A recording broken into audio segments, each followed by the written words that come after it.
मानस का रुख करेंगे क्योंकि उत्तर प्रदेश सबसे बड़ा प्रदेश, लोकसभा सीटों के लिहाज से 80 लोकसभा की सीटें वहां से आती हैं और जिसने उत्तर प्रदेश में बढ़त ले ली उसके लिए दिल्ली की गद्दी तक पहुंचने का रास्ता आसान हो जाता है। मानस, सवाल इस बात को लेकर कि वरुण गांधी क्या अकेले चुनाव लड़ने का जोखिम उठाएंगे ऐसे वक्त में जबकि मेनका गांधी को टिकट दे दिया गया है। संघमित्रा मौर्य का फ्यूचर क्या होगा, उनका भविष्य क्या होगा, वो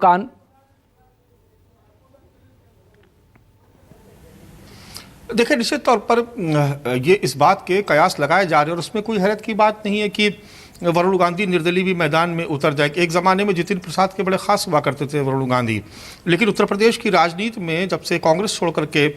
जितिन प्रसाद बीजेपी में शामिल हुए, आपने देखा उनका कद बहुत तेजी से बढ़ा। बिल्कुल, पीडब्ल्यूडी विभाग उनको दिया गया, कैबिनेट मिनिस्टर बनाया गया और अब लोकसभा चुनाव उनको लड़ाया जा रहा है, वो भी किस सीट से, पीलीभीत की सीट से। शाहजहांपुर उनकी कर्मभूमि है, जहां से वो पहले भी चुनाव जीत करके आते रहे हैं। उनके पिताजी स्वर्गीय जितेंद्र प्रसाद बहुत बड़े नेता थे, कांग्रेस के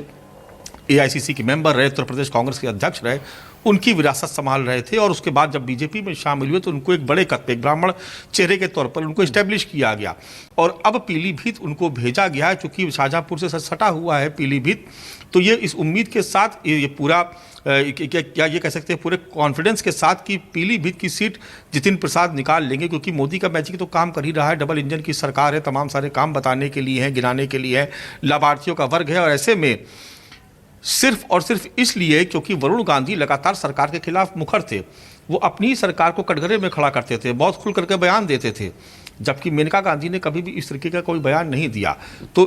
पहले तो खबर ये थी कि मेनका गांधी और वरुण गांधी दोनों का टिकट कटेगा, लेकिन यहाँ पर बीजेपी ने एक पेच जानबूझकर इस तरीके से फंसा दिया कि अगर वरुण गांधी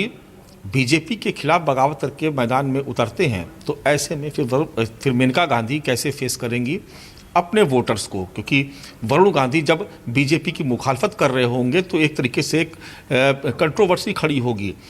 शायद लेकिन क्या ये होगा, लेकिन उन्होंने फॉर्म तो खरीद लिया, खबर आ गई थी 4 दिन पहले कि फॉर्म वो ले चुके हैं नॉमिनेशन के लिए, लेकिन क्या वो नॉमिनेशन फाइल करेंगे, ये एक अलग सवाल है। बाकी और सीटों को लेकर अगर हम बात करें, ये अनुशासन कहें बीजेपी का या डर कहें कि जिसका भी टिकट कटने वाला होता है वो पहले ही चिट्ठी लिख देता है मुझे चुनाव नहीं लड़ना है या फिर अब मैं चुनाव लड़ने का इच्छुक नहीं हूं। एक बार फिर से इस लिस्ट के आने से पहले 2 नाम ऐसे बड़े हमने देखे हैं।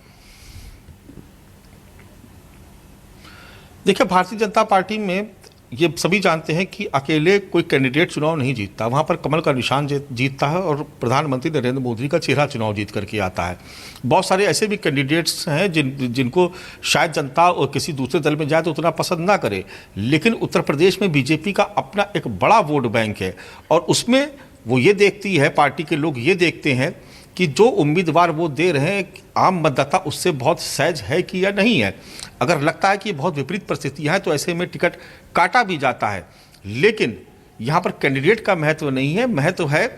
पार्टी का, पार्टी के सिंबल का और प्रधानमंत्री नरेंद्र मोदी के चेहरे का। खैर ये नतीजे देखे भी गए। गांधी को पीलीभीत से टिकट दिया जाए, जिसने बगावत की है, जिसने पार्टी से मुखालफत की है, फिर उसका राजनीतिक भविष्य इतना आसान रहा नहीं है दरअसल।